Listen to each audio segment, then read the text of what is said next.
Hi, Sagittarius, mid-April, mid-month of April 2025. Ito na po ang inyong reading. Kuha lang tayo ng ilang guidance advice para sa inyo as usual. Mensahe gabay lamang po, Sagittarius. Message. Anong kailangan marinig ng mga Sagi ngayon, Sagittarius?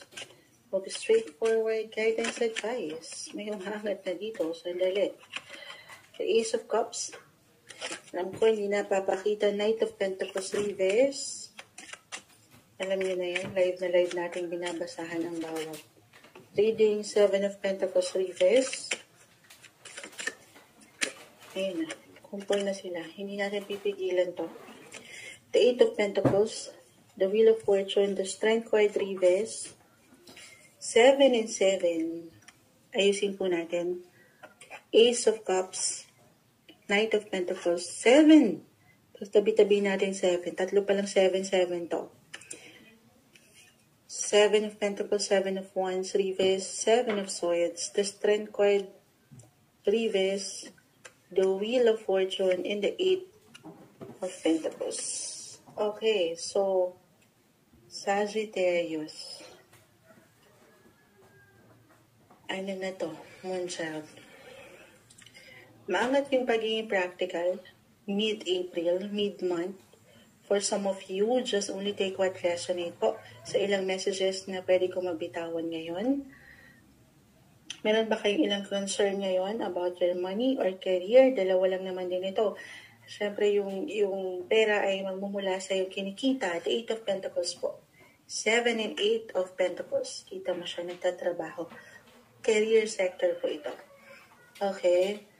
Parang ano to Knight of Pentacles. Parang grind kung grind, work kung work kayo ngayon. Andyan marahil yung ilang focus nyo para dito sa ilang binibigyan nyo ng proteksyon, pinaglalaban nyo, iniiwanan ng energy sa mas practical, yung ilang bills, yung ilang payments, ayan, na kinakaharap natin, or kung ano mga pinag-iipunan nyo, or kailangan na obligasyon, especially kung kayo mga breadwinners or providers, ay hindi yung pakikipaglaban.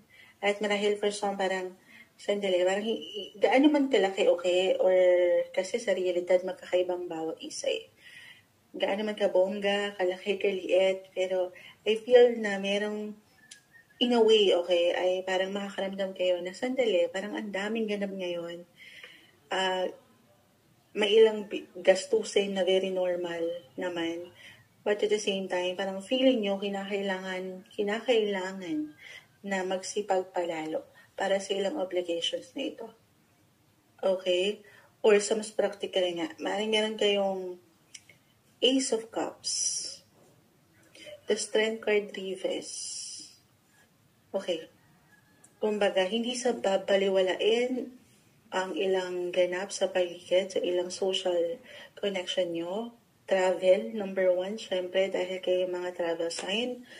Kumbaga, ilang plans, 7 of Pentacles, 7 of Wands, reverse. So, parang I'm getting a message na meron muna kayong kailangan ipagsantabi muna.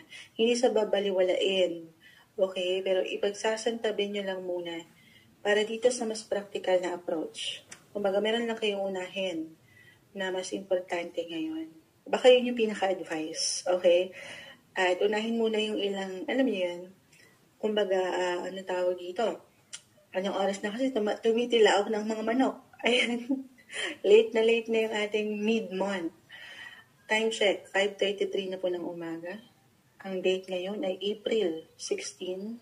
Ayan, kailangan ma-upload natin ito maya-maya, pero kumbaga, wants versus needs. So, doon tayo muna sa mga kailangan munang harapin ngayon. At yung mga plano nyo na maaaring mapurnada sa travel man ito or sa mga personal na hangarin, ay hindi naman ibig sabihin hindi nyo maharap o hindi nyo matatanggap, hindi nyo mapupuntahan. Okay? Unti-unti. Take it easy, don't be too hard sa inyong mga sarili, at yun ay mararating. Okay? Mapupuntahan. Matatanggap. Inulit lang. Hindi. Ma-work nyo to. Ma-work out nyo. Or mapaghihirapan. Patuloy na yung blessing of work po ay narito. The Wheel of Fortune, tinapos tayo Tinapos tayo nito. timing. Timing is everything. Merong completion, merong success, makakompleto, maharap.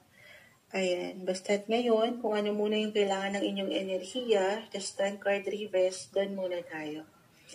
At yung mga pinaghihirapan nyo, nagsisikapan nyo, yan po ay hindi nababaliwala. Hindi mababaliwala. May financial gain akong nakikita. But of course, this is something na unti-unti. Sapat na tiwala lang. Okay?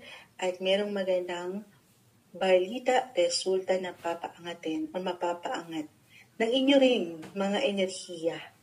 Okay, magmumula rin ito syempre pa sa inyong mga pinaghihirapan. So, i-claim na natin yan. Positive possibilities, guys. Okay, or other messages sa habol ko to kasi the strength card is in reverse, pahingi rin pag may time dahil parang ang focus ay kung paano kay kita or paano higit na magiging busy ang mga sitwasyon, andito yung pagiging productive. So, take it easy baka sa inyo mismo, sa inyong pakiramdam, physically, mentally, especially, hindi nyo na yan nararamdaman kasi nga, andun yung focus yung mga goal nyo na marating na may pang long term. So, it's okay to pause, recharge your energy, pahinga rin pag may time. Ito yung mangat para sa inyo, mid-April 2025, Sagittarius.